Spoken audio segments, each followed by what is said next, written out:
And if I may, let me just talk to the other side of that coin for a minute. I mean, Yeah. everybody has good advice for you, but I wanted to share this with you, Sally.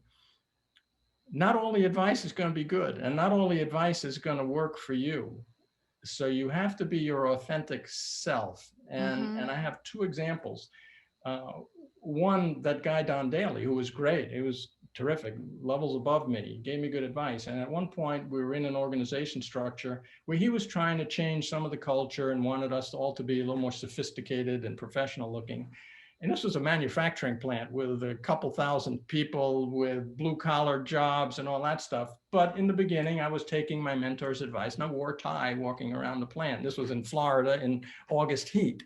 Oh, wow. And one day, a blue collar worker came up to me, and I was glad he spoke up. And he said something like, "You got to be crazy, Artie, wearing a tie here in Florida. What are you trying to do? Who are you trying to impress?" And that was a learning moment for me. You need to take mentor advice, but you also need to. He was a mentor.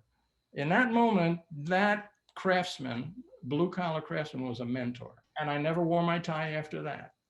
I mean, of course, when I was in meetings, I would, but going out in the plant, I was able to be more trustworthy, more acceptable, more lifelike and real.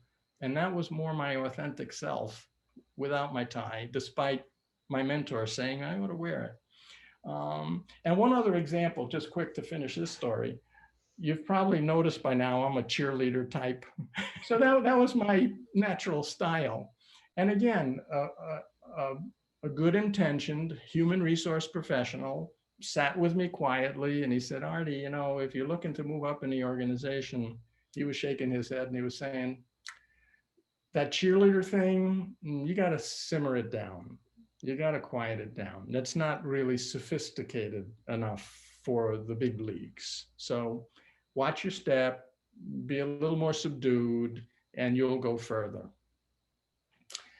I tried it. It didn't work. I didn't feel authentic. And I have to say, I went back to cheerleading. And I have to say, I had lots of success anyway. So you have to be appropriate for the place. You're not going to go do handstands and cartwheels in an executive board meeting. But when I'm passionate about something, my people are going to know it.